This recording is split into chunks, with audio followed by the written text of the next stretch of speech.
Hey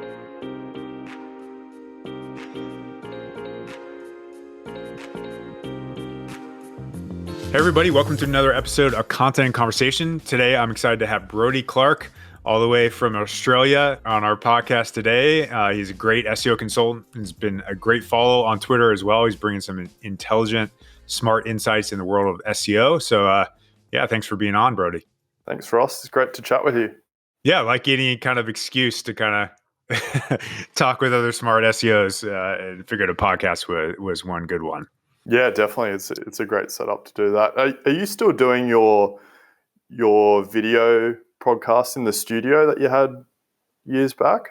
Is that something that Yes, a little more rare. COVID made that a little more difficult. But yeah, we still have our San Diego office until the end of the year. And there's a studio here in Austin. I'm actually just scheduling a podcast with Bernard from ClearScope, which many people listening to this might hear. So prefer to do it in person for sure. Yeah, awesome. Yeah, I remember watching some of those videos a while back. Your production was so epic. It was really professional. Yeah, Kara Brown is still our amazing kind of leads our marketing for Siege, does video, does editing of this podcast. We'll appreciate that compliment. Nice. But that's a good kick in the pants that I need to start organizing some more of those, because podcasts are great, but it's nice to be in person. Yeah, definitely. For sure. Yeah, I mean, as a good starting off point, I was digging into your Twitter a bit, and you've got a very engaging, well done feed for sure. I saw you note that you had particular interest in kind of international SEO, or potentially, forget exactly how you described it, content strategy. And one of the things that I was interested in about is, like, in a hypothetical scenario, let's say a client is expanding to a new, more competitive market, say it's the US or something equivalent to that, but maybe they're authoritative in their existing market. They've got some traction and rankings of some kind. So that's probably why they're expanding. There's a little bit of brand presence there to warrant that. They do that expansion. What can be expected for ranking? Like, what are you telling someone in terms of, like, they go to market? And of course, there's so many it depends questions here, and we'd love to hear some of those details. But they go to market.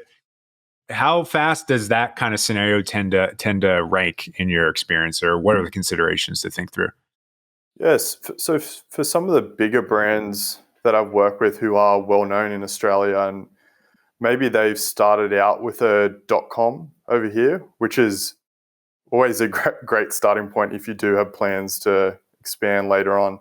And it is something that more so in recent years, if I'm working with a company who is planning to be a market leader, if they are starting out, I would ideally like them to start as a .com and use a /au as a subfolder.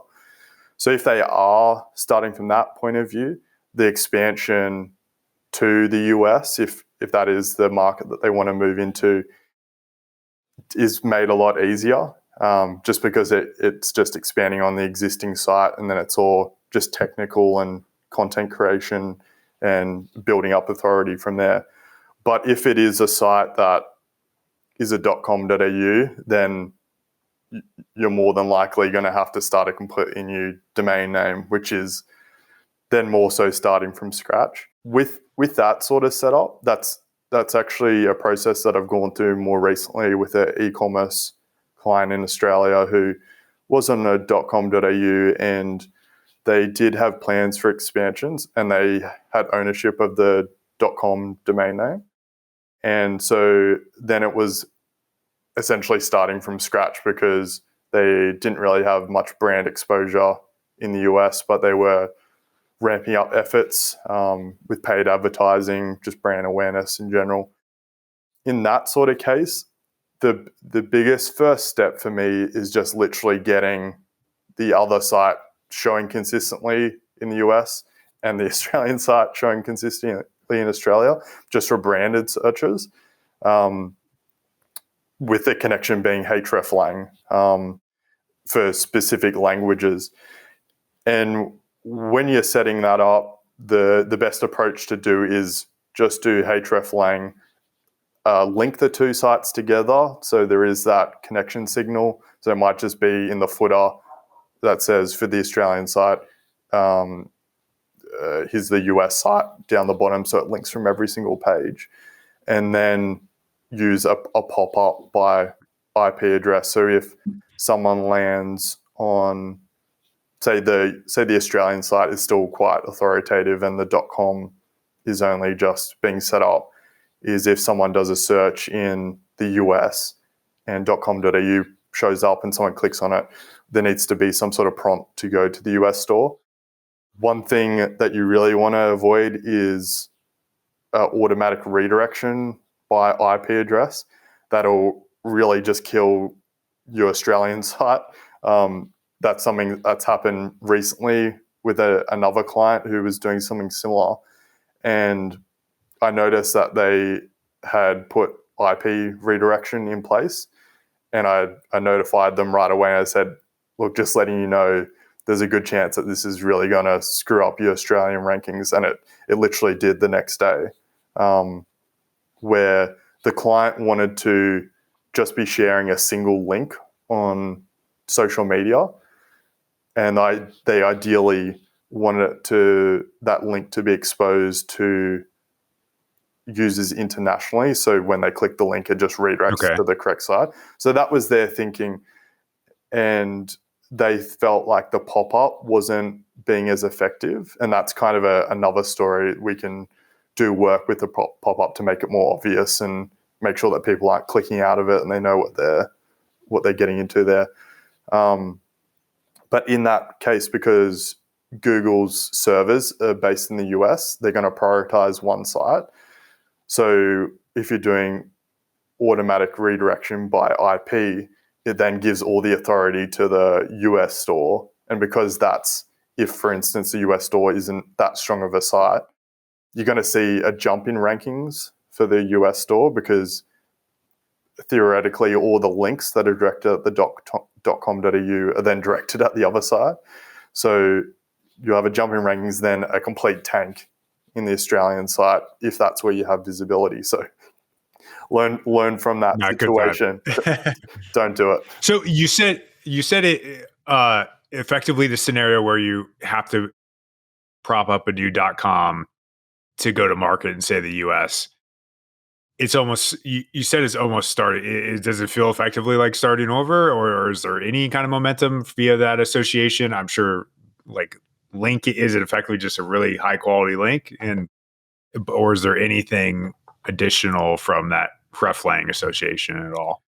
If you've got good brand awareness and people actually searching for the brand in the US, then that's kind of your starting point, and that's the first thing to tick off, just making sure that sites are showing up correctly.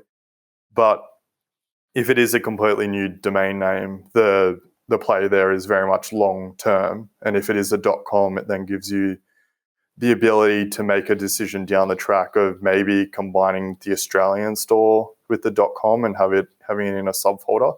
So that's kind of by having that additional domain name, it might be completely from scratch.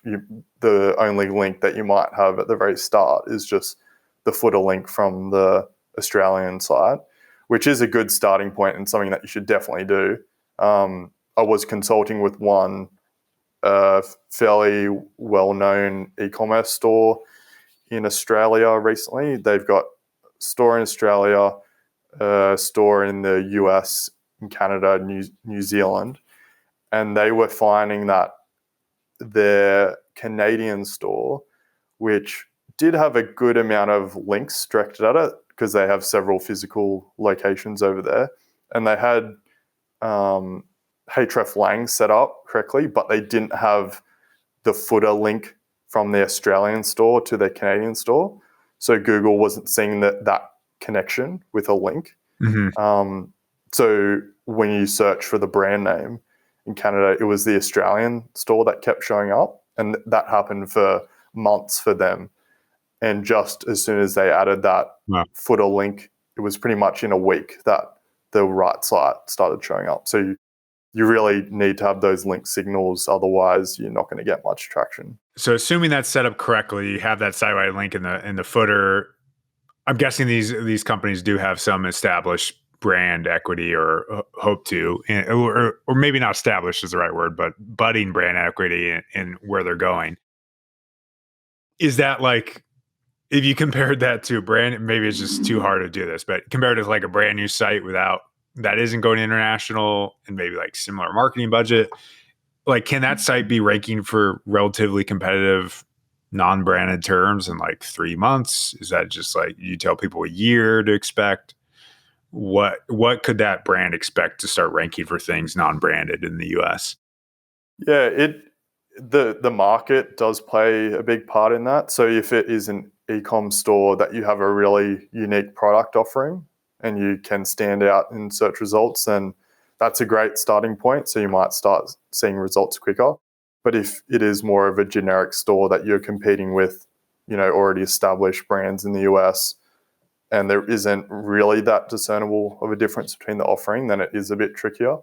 For more marketplace sites, there is a big kind of UGC component that comes into play. So you can't just hit the ground running straight away in a new region because you need to collect reviews and have content from people completing tasks, that sort of thing, to be able to add to the location-based landing pages. So that's something where early on you might need to fill the gaps with just a really solid content strategy and just rely on that early on, rather than just trying to rely on your brand and the things that have already helped you get there. That makes sense. So if we say we have a scenario where you started with the .com from in Australia or equivalent country, and you have migrated, or you're setting up in the US, you have a now /US kind of subfolder. Would you typically suggest, I don't know, I actually don't know what your theories are or your personal philosophy is with link building, but like how should that brand think about like link? Do they need to like really, I'm guessing they have a launch strategy, but like should they need to be deliberate about link acquisition and like US links? I would guess a lot of Australia brands get a decent amount of US links. Like curious how that kind of would factor into your calculus. Yeah, every single project I've worked on, the link strategy is pretty different. So I work with a pretty big office supplies e-com store in Australia, and one of their biggest opportunities that I'm working on at the moment is they wholesale a lot of different products from big brands all around the world, and a lot of their competitors I found have just links on the wholesaler, so the brand sites, for linking to the office supply sites to just purchase products. But my client was a later entrant into this space, so they're not included in all these different lists. So my strategy for them is that we're using the owner of the business to reach out to these sites to say, we want to get mentioned on these pages because we stock your products. And that's a very legitimate link building tactic, because we're getting links on sites that could very much result in sales, because if there's people going to these sites and they want to find a store, then hopefully their brand logo stands out and they click through and want to purchase it from there. But that's the sort of thing that I would do ongoing to gain some traction for that store.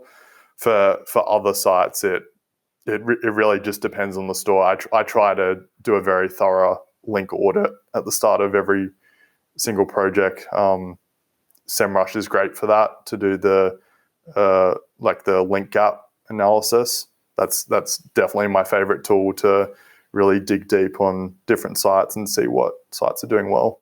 I actually have not used that. So if I'm understanding from the naming convention of it, she said link out analysis. So it's not just linking to them. Link gap analysis. Oh, link gap. Sorry, my apologies. It's my Australian accent. No worries. Nice. Yeah, Yeah, I'm a big fan. have you used that one from SEMrush? I haven't. We primarily use Ahrefs.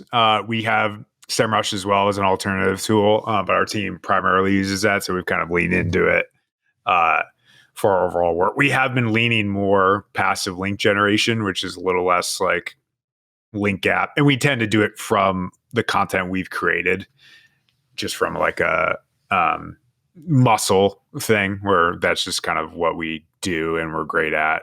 But I completely agree from philosophically what you just mentioned. A lot of value in that as a strategy. That makes sense. Do you feel there like you need those US or international links to like start showing non-brand, like a significant number of them? Like, or is it enough to like set up that international structure? And if that's done well, and then the, say, Australian site was like really authoritative, does that matter? And can you rank pretty quickly in the US? I don't know if you have any sense for those kinds of things. Yeah, I mean the sort of projects that I work on with the bigger companies. So my time is split between I've got a handful of retainer based clients, and they're all Australian businesses who have an international presence.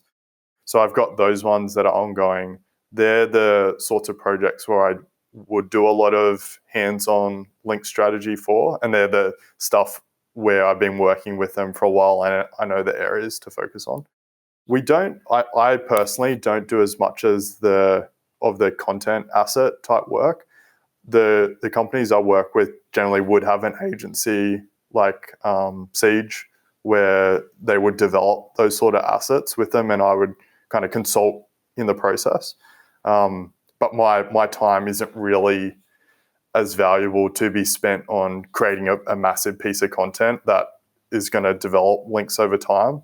That is something that I do dabble with and I do try to help out with, but isn't a huge focus area, I guess.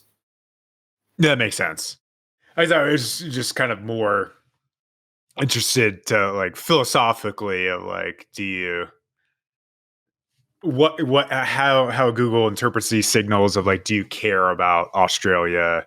That's one of those like arguments, which makes sense if you're more technical, like that naturally maybe you don't, I don't want to speak for you, but go that direction as often. But it's one of those, I think, a common SEO consideration or argument.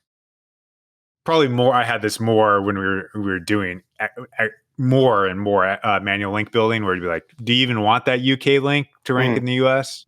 Do you want that Australia link? Or is that actually almost there's some arguments as counterproductive to rank Gotcha. sometimes. I don't have enough sample size. That's why I was kind of curious to have it would make sense to me that would be the case, that you'd want the US links, but I don't have that sample if you're picking up what I'm putting down. Yeah, I mean, if I could use my own site as an example, so I guess most of the links that I have to my own blog are US based and international, but all the content that I'm targeting on my homepage of my site is just for Melbourne-based SEO consulting. That's just the keyword that I've chosen. It's not necessarily something that I really want to rank for and get inquiries for. Yeah. But it's kind of just it's just putting my site to work for a query. And it does work because the content does reflect what I'm trying to rank for, but all the links are from sites all around the world for the most part, and not too many Australian sites. So if you could use that as a example, I guess potentially it doesn't matter as much if they are relevant links, but for some industries, I would imagine that you need to have more local specific links to actually be competitive. And it makes sense if you have all these endorsements from sites that are in your surrounding region and you're replicating what users in that region see it as an endorsement, then I guess that would be logical for you to rank. Yeah, that's a good way of thinking about it. Is like, what is the actual naturally occurring activity? And you're right that I would think generally it is possible that many SEO consultants in your region would have international links, and that would just be kind of the construct. Well, the Melbourne pizza shop, or I don't know if you guys eat a lot of pizza Yeah. in Melbourne. You do. Okay. I figured that maybe that pizza shop shouldn't have links from Siege Media or something like that, I would guess. Yeah. And I guess it does get matched with the thought of an authoritative link is an authoritative link in some sense, but is it going to really help you get authority in that specific area, or is it just going to make your site really strong and be able to rank for all sorts of random stuff? But yeah, a link from an SEO focused agency to a restaurant surely shouldn't be given that much strength in Google's algorithm, you'd hope. Yeah, I'm curious how the world has evolved there. Like, historically, back probably more of my gray hat days, I think, and probably as the world and Penguin hit in the U.S. and it's been forever since then. But uh, you had the thought that like in markets like Australia, it was kind of more of the Wild West in terms of what you could pull off from a link building perspective. Like you could get gray, arguably black hat probably more often just because of the markets. Does it still feel that way, that, or has Google gotten better and generally you got to be white hat everywhere? It's an interesting one because I got my first agency job in SEO in 2013, partway through 2013. So I think that was just after Penguin, right? Or right on Penguin? I think it was 2012. 2012, yeah.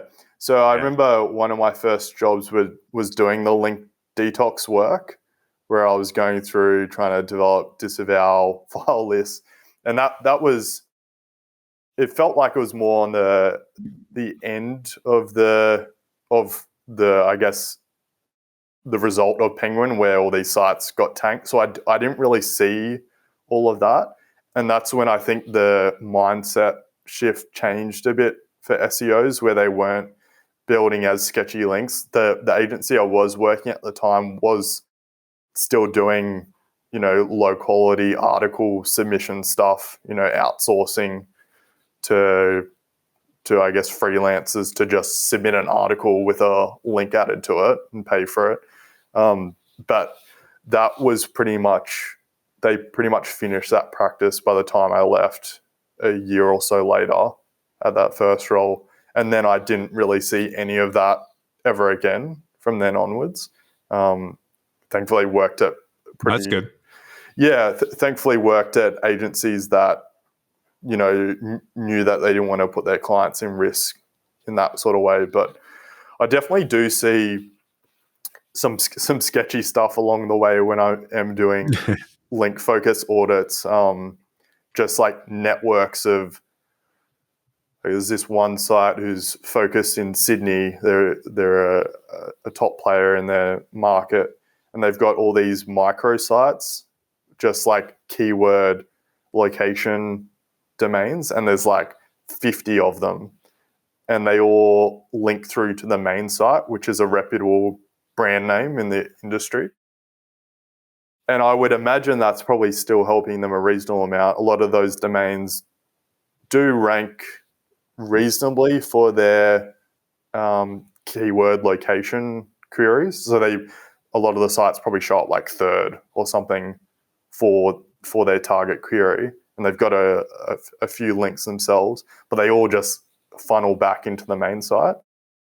And this is years back that I was doing this review, and I found that it was definitely propping up their rankings. Like, it was kind of undeniable because they didn't really have many other links. But in the last few years, I don't know if you do this, but check back on old industries that you used to work with, even though you have For sure. How can you not? Yeah, you have no need to be there. You should, you should just let it go. But it's just something that you spend a lot of time in, so you understand it, and you're just curious from a, I guess, analytical standpoint. SEO What's going on curiosity. there. Yeah, and this site has since gone down a fair bit, and the company I was working with many years ago is now the leader.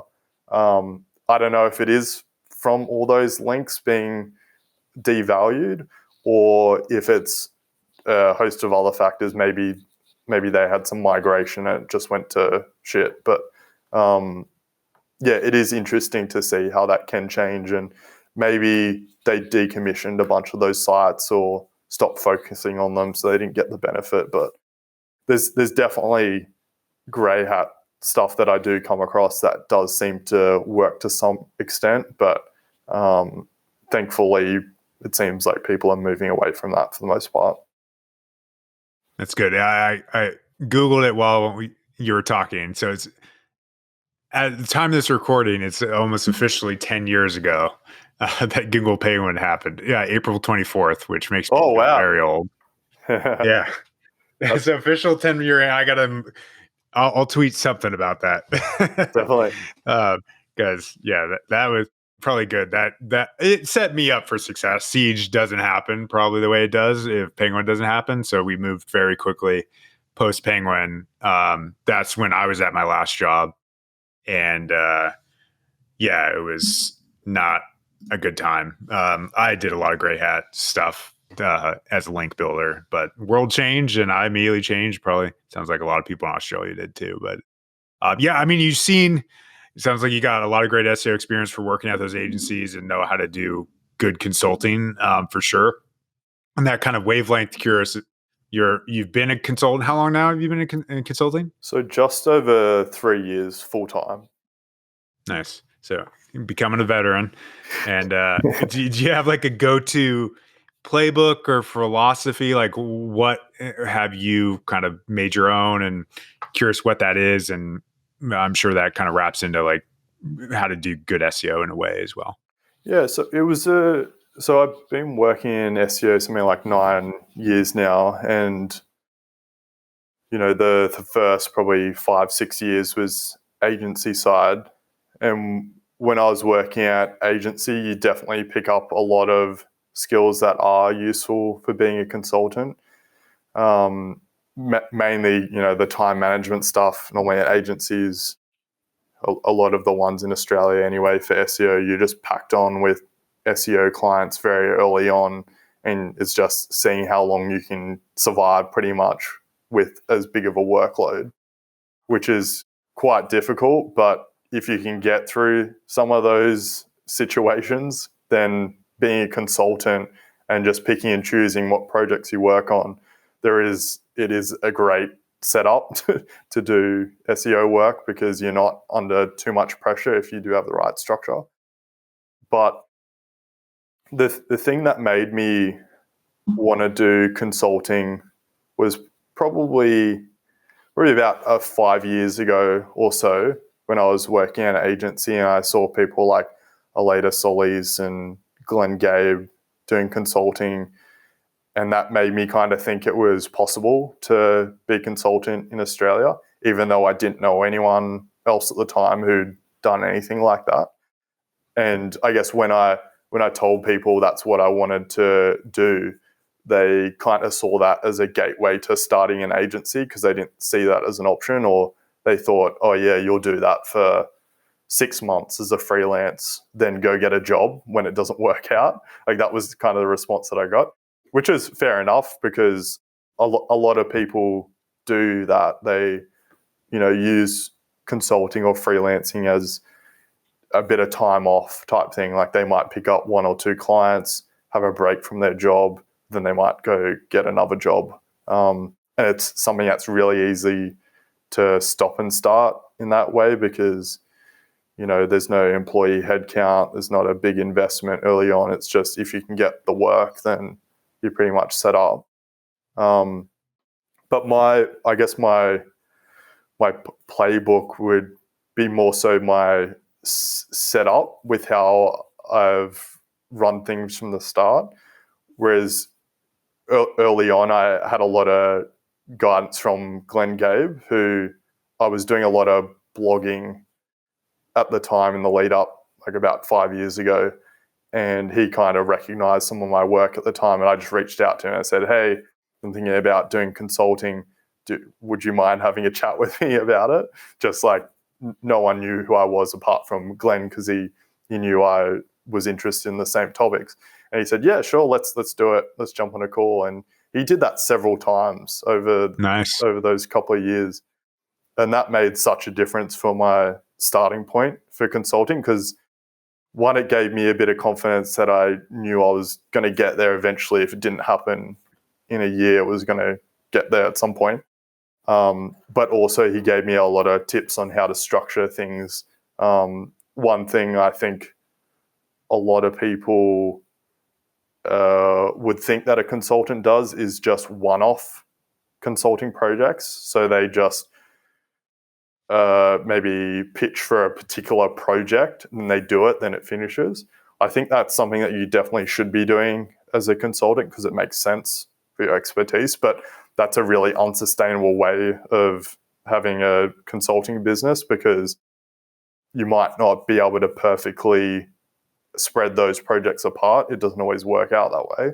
So you kind of have to work half of your time at least as, I guess, as an agency, where you are doing ongoing work for a client. You're doing the communication, the work, the reporting, all of that an agency would normally do, but just, I guess, more time than an agency might be on a project. So definitely that balance between working with clients is a very important part. And I guess the consulting project side, I try to focus on audit, I guess, review projects. So I guess strategy projects more than audit, where I've got a way of structuring projects where if it's quite a big client, I do 3-month projects. So not just an audit, then that's the end of it.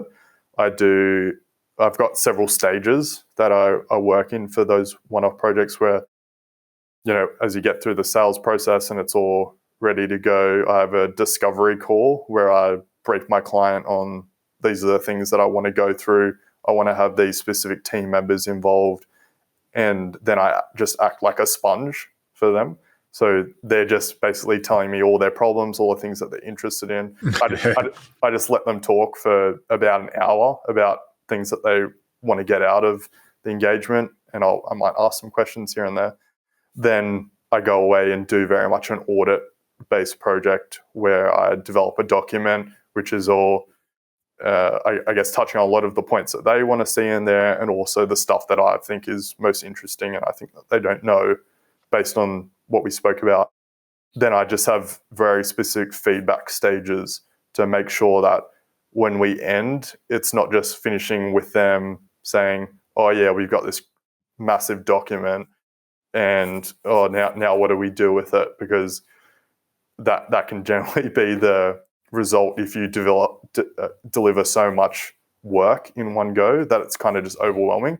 So I have these specific stages where when I deliver the report, I say that you have to respond via email to me. We're not going to get on a call straight after it. So you have to read through the entire report. Everyone involved in the discovery call needs to do it. And they need to reference specific headings or tables or figures in the report when they're asking a question. So then we know exactly what they're talking about. There's a couple of different feedback stages via email. Then we jump on a call and discuss things broadly. Then the very final month of the engagement is I'm just available there for questions. So it's as they're getting started on these projects and they maybe have tasks set up in Trello for all the different things that we focus on, then I'm just there while they're trying to get a move on with things. And then hopefully at the end, they're at a point where they're thinking, okay, we know what we want to focus on for the next 6 months or so. Nice.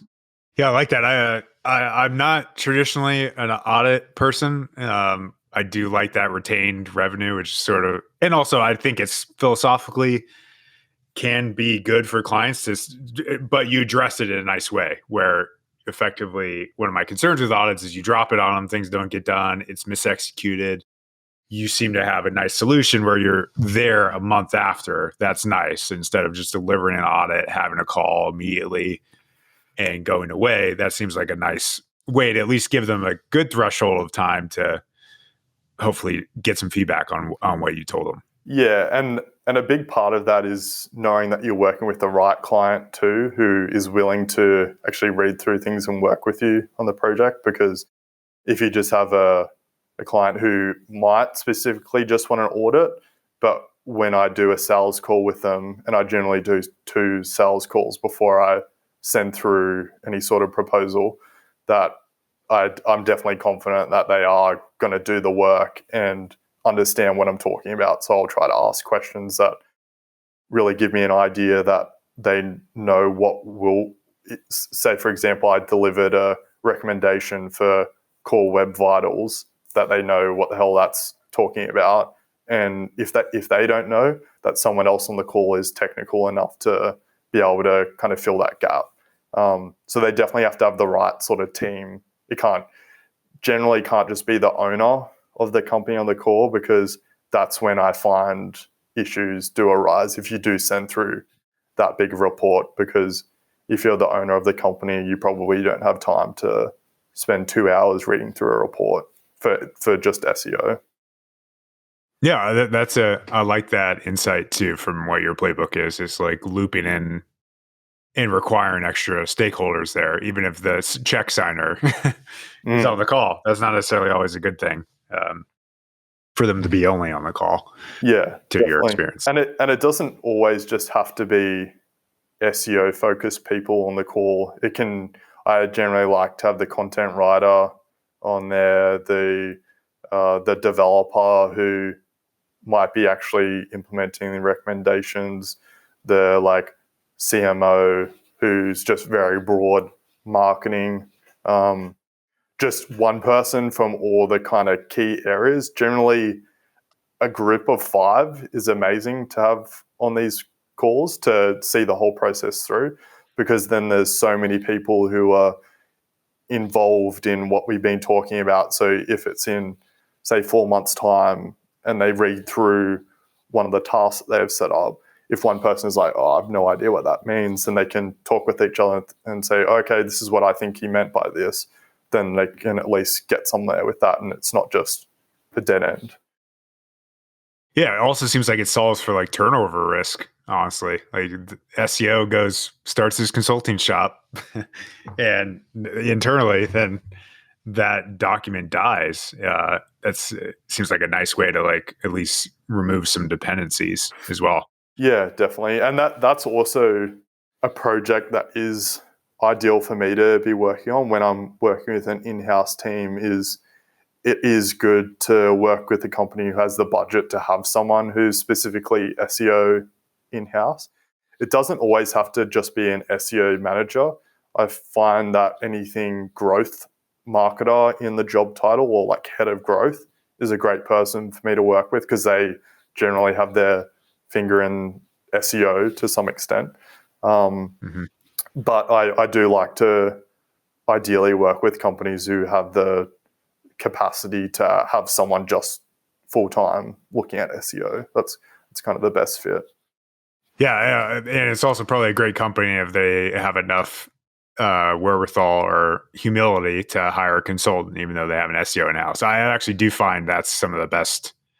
One of the companies I respect most. One of the first I started as SEO consultant as well before Siege became an agency, and a company called Higher Education, and Patrick Gavin, who many people in the SEO world know, is just like they hired consultants all the time, even though they were so good at SEO.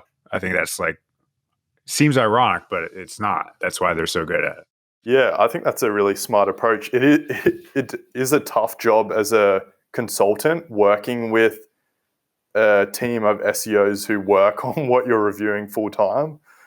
For instance, I worked on a project partway through last year for a big marketplace in Australia where they had about 15 in-house SEO focused people, and they were probably 4 of them were involved in the project. So some of them worked on other web properties of theirs, but 4 of them were SEOs who were working on this specific site. It's quite a big site.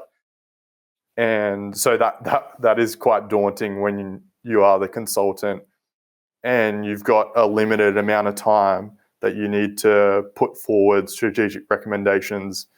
And as you're delivering them, you're thinking about them, okay, this better be a good recommendation every time you're writing it. Because if you've got someone who's looking at this site all day long, then they're going to be able to see through it if it doesn't hold up. Yeah, I've had sales calls, which you probably have as well, which can be a little frustrating at times. Like, we really want to hear things we don't know already, which is, of course, is the insight. But when they come in with that mindset right away, it is possible sometimes where maybe the SEO is in house and there's stagnated growth, and the CEO or CMO comes in and is like, "We need outside eyes." You're going to be a little defensive about some stuff, unfortunately. Yeah, and that's where the client fit needs to come into play. Is I ideally like to see that red flag before I send through a Yeah. proposal. So I'd like to talk to them a fair bit to make sure that we're aligned with what I'm actually doing and understand what the goal is. And I guess the making sure that the person who will be implementing recommendations isn't going to get offended if there's something really glaring in there that doesn't make them look good. Yeah, agreed. It's tough job, but yeah, those companies that do that generally end up winning. And you got to be respectful. I had that come away of some audits where had our internal team, and even how I've suggested some things is like, sometimes, unfortunately, you probably need to. Sometimes like, you can tone down things in a way, because you want to get things. Our job is to get things done, not to be super smart person. Exactly. Yeah. So you don't want to offend sometimes. You need to have some self-awareness in the process for sure. Yeah. Tom Critchlow is really good at that stuff of like kind of understanding the organization, and that's like definitely advanced consulting kind of that takes time and experience, no doubt. Yeah. So yeah, go ahead. Well, I was just going to say, yeah, his newsletter is great for that. It's generally not the content that I normally read, but it's the stuff that's really important if you want to become a high level SEO consultant. The advice that he has. For sure. So, yeah, I mean, you sort of touched on this, but I imagine maybe there's other Australian SEOs thinking about going and doing their own thing, or even if it's not Australia, anywhere. What was kind of your playbook? When did you know it was right to do it? I'm sure people would love to hear that. Or even if you didn't think it was right, you want to do it again in retrospect. What would be your go start your SEO consulting career playbook today for people? Yeah, I guess I'm probably pretty risk averse when going to business situations. So when I decided that I wanted to be a consultant 2 years before I actually did it, and those 2 years in the lead up were kind of just slow preparation. A good starting point is if you do work for an agency and you do have the contract that allows you to do work outside of your agency, that's a great starting point. I can't speak from the in-house point of view because I haven't been in-house before, but that's also, from my perspective, a really good starting point for being a consultant, because you can use the in-house company you're working for as a client, I guess a case study for being a consultant. And some of those big brands tend to be hard to come across to be a consultant for. So that looks really good. For working at an agency, I think the gradual approach to figuring out if it's right for you is a good step. So doing work outside of work, not having the pressure of not having a steady income, so you're still working agency side. That's definitely something that also isn't suitable for a lot of people. They don't want to be working outside of work, and I definitely don't want to be doing that at this point in my life. But when I was starting out, I was about 24 at the time, and I was doing work outside of work. So I'd get home and try and do some consulting work, get processes in place, try and get invoicing sorted, figure out what I was actually doing. That was really valuable time spent in the lead up.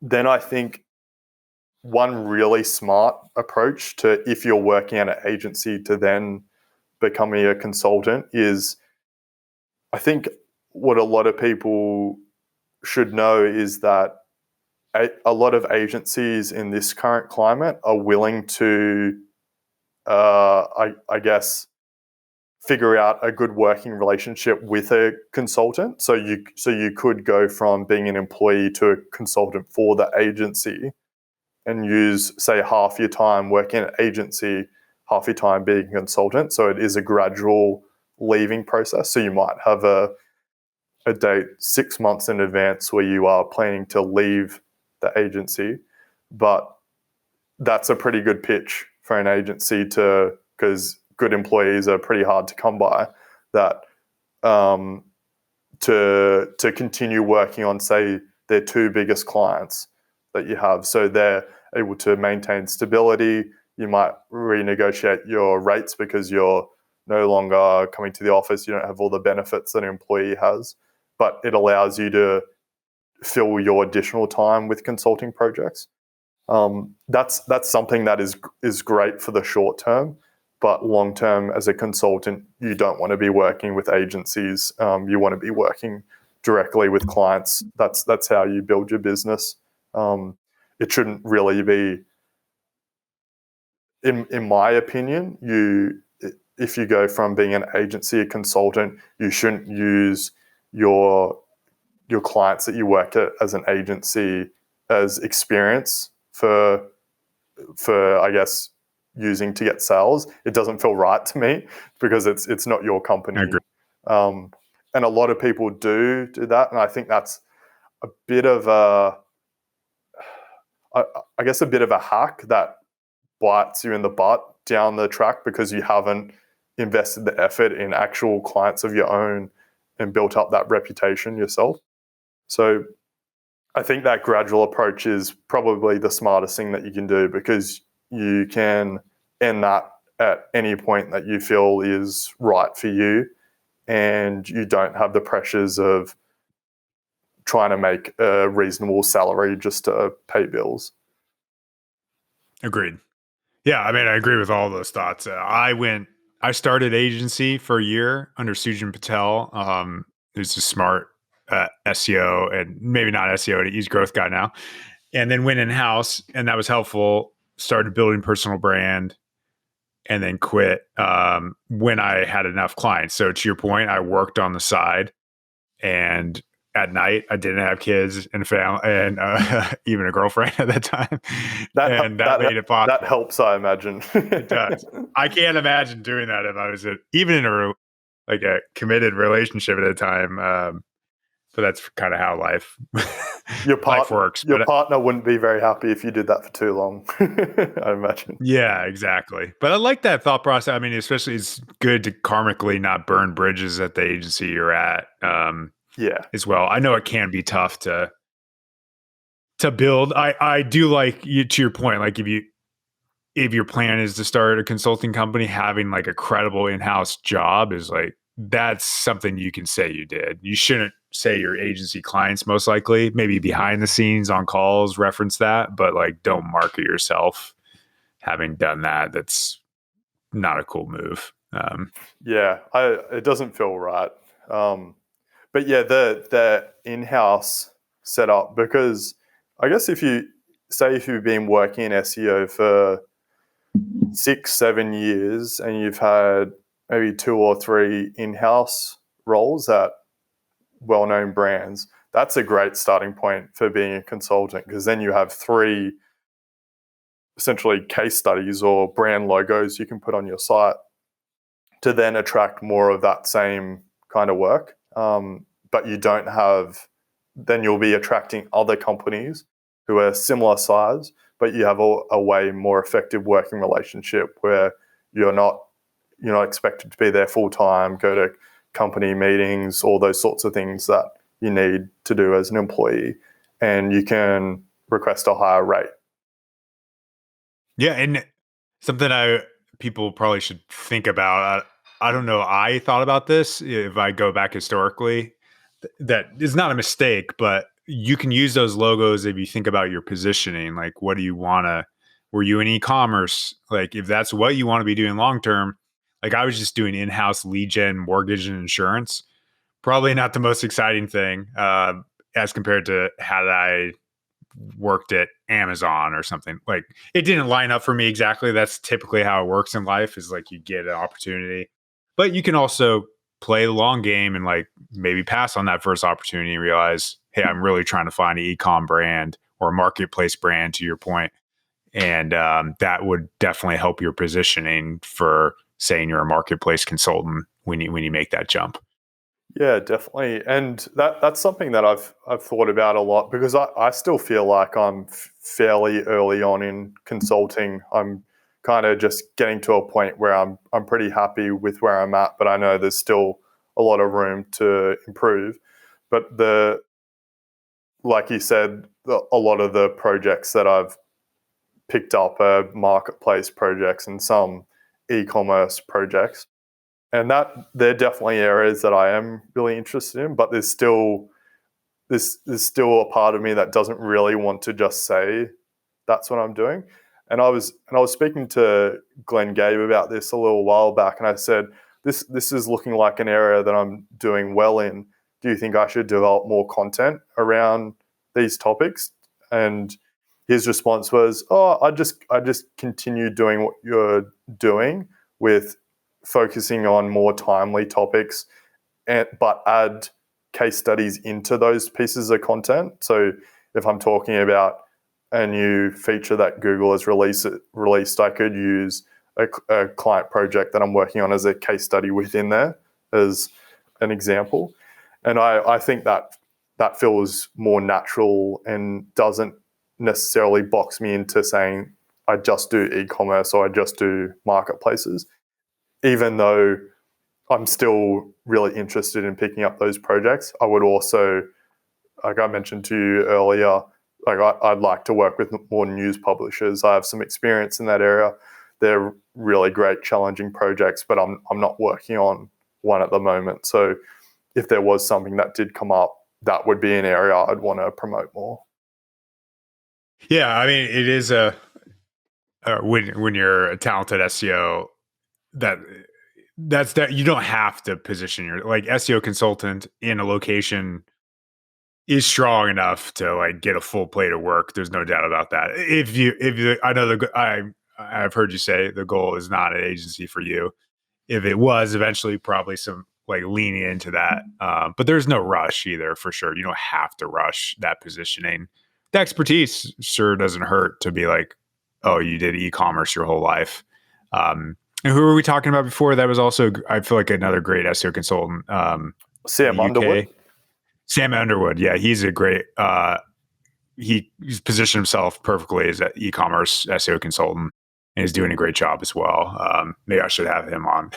Yeah, you definitely should. He's really talented in areas broader than SEO as well. Like he built his whole site that he blogs on and adds all these resources to. So he did all the design and build and all the content, which that's if you work in SEO, you know how difficult that is. Yeah, that's impressive. Tom Crislow does that too. I'm like, these guys are unicorns. Yeah. I'm just going to focus on the SEO stuff. Yeah. I'll just call it positioning. I'm like, this is positioning, guys. Yeah. That I can't build a website from scratch. Yeah. But yeah. Well, nice, Brodie. Yeah, this has been great. Yeah, where can people find you? Yeah, tell them where they can get some good content. I'm most active on Twitter, so at Brodie SEO. Also post on LinkedIn every now and then, but my main place I'm trying to build up is my blog just on my site, brodieclark.com. Nice. Yeah, as I mentioned at the very beginning, Brodie is a great follow on Twitter, and of course that will kind of sequence out to all of his other places of interest. So thanks for coming on, Brodie. Thanks, Ross. Great speaking with you.